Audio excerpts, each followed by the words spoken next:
Hi, this is Lulu. She's 8 months old. She's a French bulldog. A lot of her neighbors were trained by us. Woody the Yorkie, Teddy the Golden, I think Barkley the Corgi.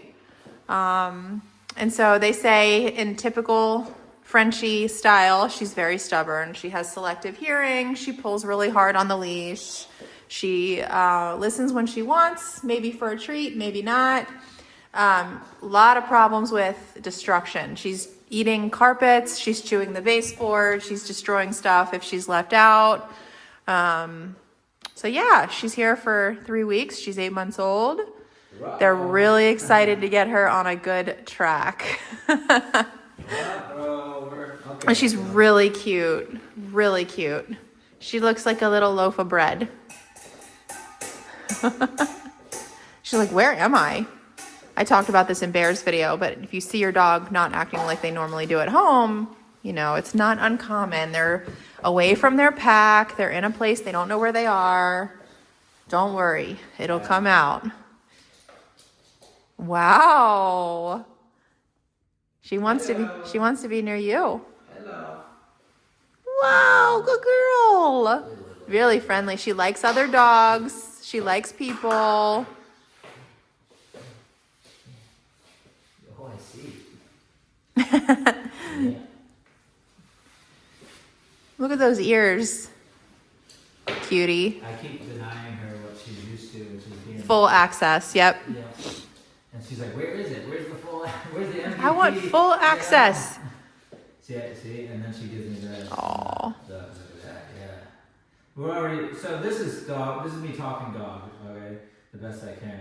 And she understands what I'm saying. Yeah. To a human, I look like an idiot. Right? Look like that. Yep. I got a little bit of submission to what my boundary that I was setting, and when she did that, That's when you're petting her, yep. So I put that on repeat, and I end up getting the dog who, when we go to interact, I get a calm, submissive brain. Submissive meaning they're willing to take my direction. They're allowing me to set boundaries and to choose how we're going to be dealing with the situation. Good. And then that's when the affection comes in. What she was trying to do is Jump all over you. Yep.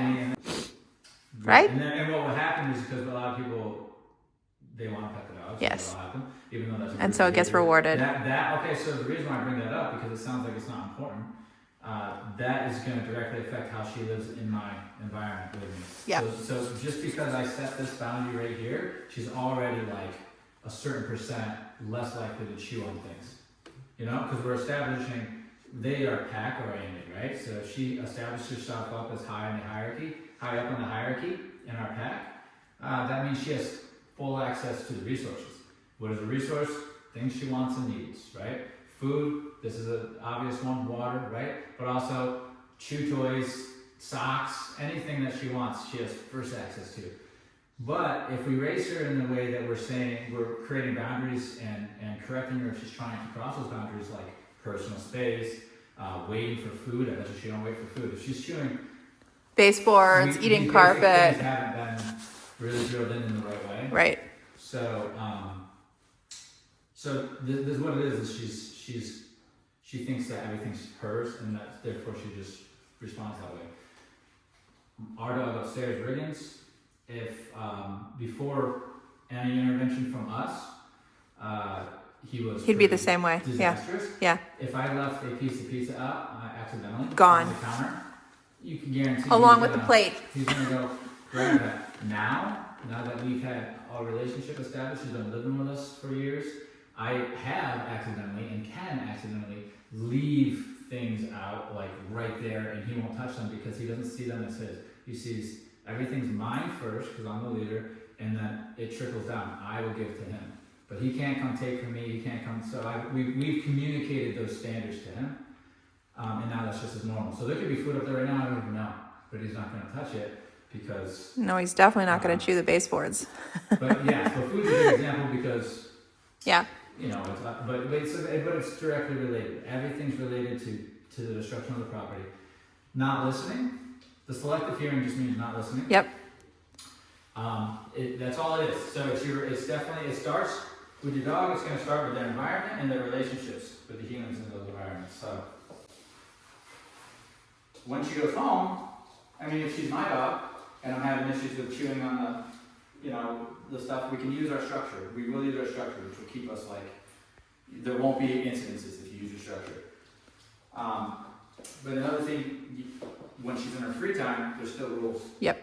It's not her house, so one of the rules that I want to say now so I don't forget through our board and train process, it's going to be important for you. She can't just wander. So she can't just pick up out of this room and go to that room because she feels like checking something out. And our dogs can't do that. Our personal dogs aren't. Riggins can't just pick up and go explore the house whenever he wants. Then it's his house. Only going to result in trouble. Yep. Which means he's going to bark. Yep. He's going to do anything that he would do without restriction. If I communicate to my dog that you can't go out of this room unless I've offered you, you're not moving around freely. I'm not just. You can, if I say freely, Within reason, room, yeah. Do something appropriate. Lay down over there, chill. But if I catch you pacing too much, Yeah. you're going to get corrected. If I catch you going in and out of the room, checking things out, you're going to get corrected. This will leave this, where the dog's just kind of always waiting. They're either resting, chewing on a bone, doing some downtime activity, leisure activity, just chilling, not getting in trouble, or they're waiting for you, they're with you, waiting for the next thing. She's doing that right now. This is probably not how unless she wants to be pet. Again, she's on there because she wants to be. I don't think she's sitting here just because she wants to be right now. I think she's sitting here because of the relationship we established already. She assumes, not everything's for her. If I say, go check that out, go ahead. Go ahead. Yeah. Okay?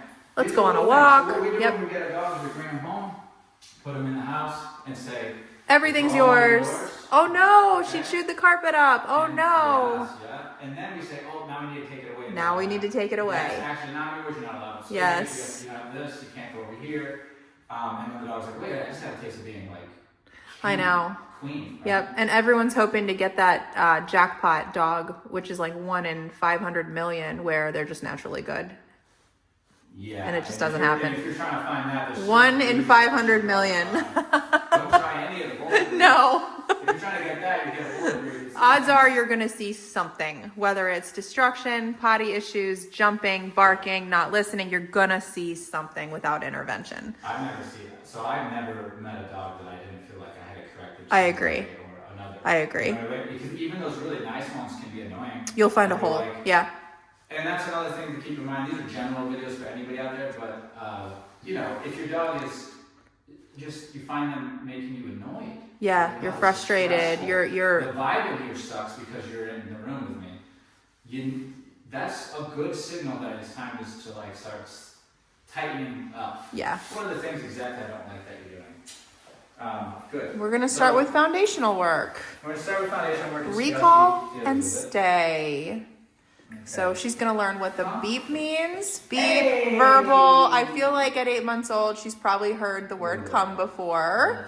So she probably understands, hey, when they say come, it means come over to them. Now this is easy, it's a sterile room. We are gonna be adding distractions. She's gonna be recalled in from the outside. We're gonna slowly up the distractions. We need her to listen, not just in a sterile room, but anywhere and Absolutely. under any kind of distraction. And And then, if you have the right relationship, it really oh yeah, it's doesn't amazing. really matter the environment. You're hiking, you're on the beach, you're in the Yeah. neighborhood, you're with dogs. Their behavior is going to be predicated off from your relationship. Right. So Now look at her recall to a stay. This is what she's learning. So if she walks away, it starts over again. That's right. We're going to start to build that stay. break. Good girl. Now we're also teaching the release. Wow. I don't know if she knows the release because she's probably never held a command long enough to be released from it. She releases herself. Partying over here, but she's fighting the urge to jump. Yeah, good girl. Which is great. Aw, little pocket bully. Because she's really bad at jumping. From what I had gathered out in the yard and stuff, that she was very Oh yeah. much just And her kinda nails hurt. jumping on you, digging on you. Look at her. Again, seeing you as kind of an accessory. She can't open doors, so she's saying, "Hey, thumb, get me something out of the fridge. Yeah. Do this. Pick me up or whatever. Scratch my back." You know. If I brought a dog in here that was like leader of the pack, once they establish a relationship, she's not gonna do that to that dog. You'll say, "Oh, she's treating that dog different than she's treating these dogs." Right? If she's able to just kind of demand from us like that with little things. good girl. Then that throws our relationship off, and she can do as she pleases. Good. So we're setting boundaries. Don't jump on me. Good. She's heavy too. I know they're dense. They're really dense. All the weight's just like in the chest. And, Yeah. You know, I mean, right here is just heavy. All right. Good. Stay. Stay. Hand signal. Walk away. Oh, she's working hard. Verbal, hand signal, produce a distraction. Yeah, stay is hard. So I produce what is perceived as a resource. Like, I'm interested in it. There's food in here. So that will, most dogs that would gravitate them to it, right? Especially if they don't have respect for you. They see it, like, you know what I mean? What's yours is theirs, and what's theirs is theirs. Everything's theirs. I see something they might want, they just right over to it. So I put this on the ground, she's, boom, drawn to it. I say, stay. You know, it's new. So hard. But we really need this to be solid. This could be something that's dangerous for her. It could be something that she can't have. It could be a rattlesnake Josh is trying to move. We really need our dogs to take that word stay very seriously. Stay. And it's a verbal, it's a hand signal. We're making it as obvious as possible. Okay, so it's very hard. Very hard for her. She's practicing it probably for the first time. It's possible this is her first time because she's not being restrained. Other than stay for half a second for a treat. Okay, well, let's talk about that. Yeah. That's a different conversation. Yes. So that is almost like, that's the equivalent of like a trick. Yes. Which is the equivalent of like a fun game with your inner prize. It's cool, they can actually learn from it, and it's learning in a fun way. This is not that. This is not, it's nothing, you're not getting anything from this because I'm busy doing something. Yes. So I'm pretending to be in a real life situation. This is still training, but I'm not like dressing it up as, let's play a game, see this treat? Here, you do this, you earn this.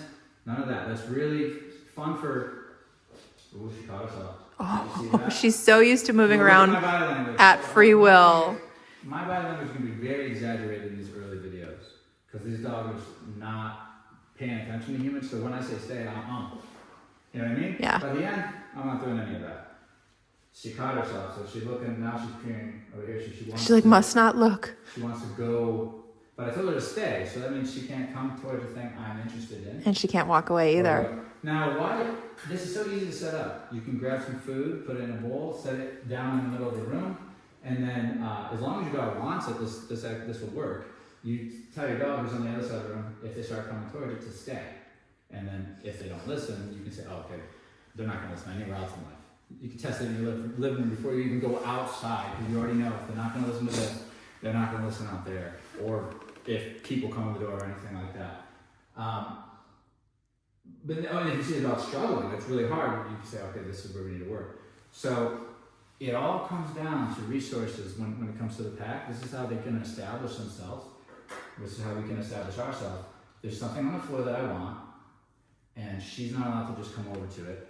She has to stay. Good girl. Good. This, if I can get this little bowl here, and I can get her to stay, that means I can then move on to other things where she can stay when there's other resources she might. It's just a thing. It actually holds up in the real world, yeah. This could be a toy, this could be a human, this could be a squirrel, this could be baseboards that she's shooting, this could be another dog.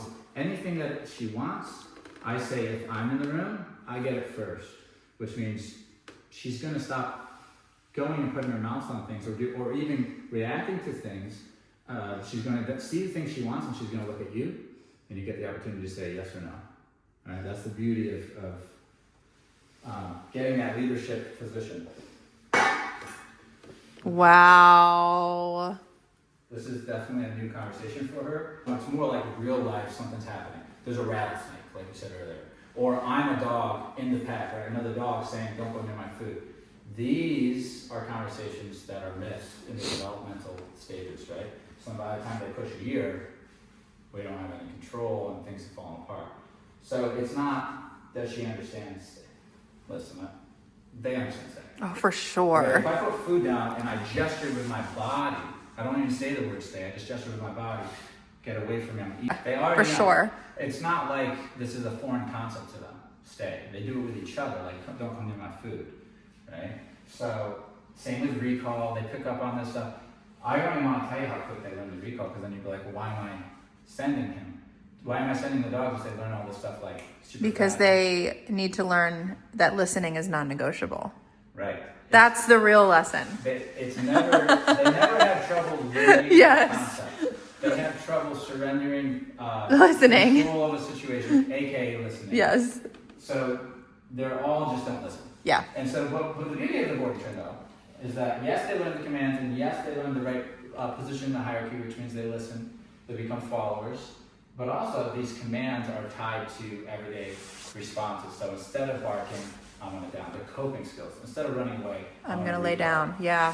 So all this, and it settles the mind and it stabilizes them. What a good girl. That's a good girl. Little loaf of bread. That's a good girl. Good. Good. And now she's doing really good. She kept herself to stay, which is her first time. I'm gonna release her now, and we'll see if she can stay at that threshold that she wants to go out. Because I can see She's peering out. she wants to go out that door. So we'll use that motivation to then say stay. And now we have ourselves another conversation to talk about listening. And we just keep doing conversations like that, right? Good. All right, honey girl. Lulu, good girl.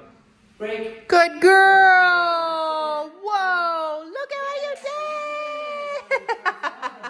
Aww. That was a big girl. She's like, oh my God. This is hard. Aww. Listening's hard if you don't practice it. That's a very good girl, huh? Who's a good girl? Who is a good girl? Yes, she is. Look at I'm her. denying a jump, but she definitely wants to be Yeah, in my lap. for sure. I'm constantly, just with body language.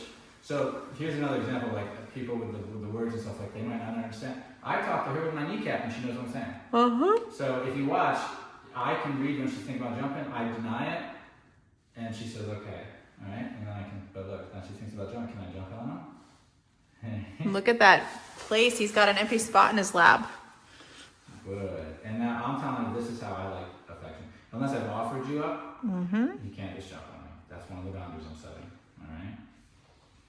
And that's a healthy boundary to set, because that doesn't only like make me comfortable in this moment, it will lead to her belief system and how, you know, what's hers. And not everything's for her all the time. She's got to wait for permission for all things. And a lot of trainers refer to that as a permission-based lifestyle. And I think that's a great lifestyle. Meaning the things that they get in their life is because we gave it to them. They're not Good girl. I like that relaxation there. So we're gonna start seeing good girl. When she's being good girl like this, because I'm communicating to her, I like when you're calm. I'm constantly saying that in all these interactions. You're gonna see a lot of these dogs just end up kind of laying down and stuff, and you're probably thinking, why do they keep laying down? While I'm talking to you, I'm constantly expressing to her that's what I want. So she's giving That's a to me. good girl. This is all really Aww. She's on her shoulder now. Well, that's really nice. Aww. Good. She's like, oh, he really Her old likes that. Association flickers back. Her old association to praise, high-pitched language, hi, go, go, go, and like petting is like higher Excitement. energy, like, you know what I mean? And so I can see her now taking and saying, oh, he wants calmness. He wants me to go calmer when he touches me and pets me. And so she's changing her response. I can see that. It's very interesting to watch. Good girl. And yeah, that's nice. Good girl. Yes. That's very good. Wow. Wow. Little She's peanut. amazing Little peanut. girl, isn't she? Yes, Aww. Yes, she is a good girl. The sweetest, sweetest, sweetest. Good girl. Okay, sweetheart, let's go to the next stage here. So here we are in another situation. We have the door. The door is just something she wants. I think she wants to go out of it. This, again, we're going to say stay because we want to practice. We want to practice the things that she doesn't want to stay. We want her to start having that permission base. So let's see what she does here. Stay. That's not stay. That's not stay. That was good, girl. That was a nice correction, though. She took that correction nicely. That's a good girl. Good. Good. Round 2. Good. See what I mean? She knows what it means, but she didn't want to listen in that moment. That's what it's all about. Okay. Because what good is it if they know what it means, but they won't listen? Well, again, it's like, everybody knows those kids that are really smart. Yeah. It doesn't mean, just because they can do the reading and writing doesn't mean they're going to actually do the homework. Oh. Right? So, Oh, it's funny. and then there's kids like me who aren't as smart, who want to get the homework done and still get exact grades. Whatever. Round 2. Good. All right, so this is round 2. She got corrected for going out, came back in. I said, good girl for coming back in, pat her on the head. No more training was added on to this. We just... Creating some relevance to the word stay. And let's see what she does. Okay, that's all right. Good. That's That'll good. save her life one day. 100%. Can't have her running out of open doors. We've had dogs come in here. If the door's left open, the dog's out in the middle of a highway running down the block. You cannot have your dog see an open door and assume that they can just run out as fast as they can. So Good girl. Can you see how this is the same conversation as the bowl of food? Yes. She's giving me the Something same she response. wants. Yep. Learning the coping skill is to calm her energy down. Don't show extreme interest on the desired thing, be it the food or the door or the person, and to relax. And then I say good. And so she's gonna learn that sit and that calming down of her mind and the down that she uses, these are her way to get through these situations in the future. So she feels, oh, here comes a stressful situation, something I want. It's food, it's the door, it's this. She's gonna know, she's gonna have the association to get out of it. The behavior is to calm down. She'll use a sit, she'll use the place bed, she'll lay down. We'll start to see them doing this on their own. And that's when we kind of, the reason why the pet works is because she's not getting petted any other time of the day. It's only when she earns, this is during the development phase, while I'm getting that brain to be rewired and getting those responses to be how I want them. Once we're past that, I can loosen up on the one I pet her kind of thing. But in this beginning, it's like she's getting pet when she does what I want. And so she's gonna learn our relationship is she does what I want, I'm very happy, right? If she goes against how I would like her to behave, I'm not so thrilled. And so that will make her wanting to please. She'll want to please you.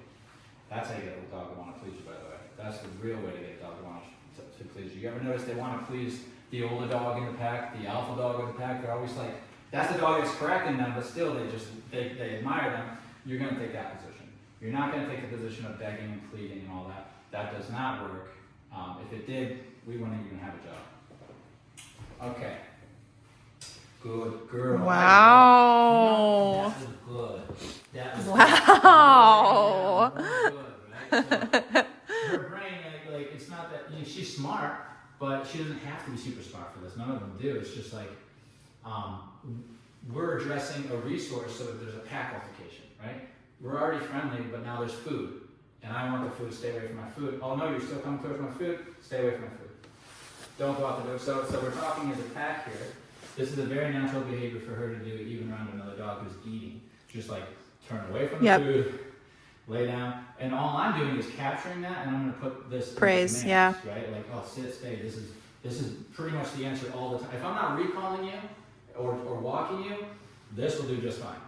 At any time you're unsure, keep you out of trouble. Hey, good job, right? So she already got half of it down. What a good girl. That's a good girl, huh? Look at this. This is an interesting situation we're in.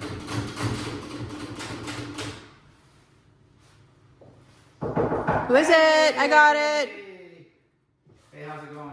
Hi, how are you? That's a good girl. Good girl. Good girl. So we're hanging in this situation. So we want to talk about this with her. This is where she struggles at home. Something she wants, and we're saying, hey, no, not right now. All right, looking pretty good, looking clear.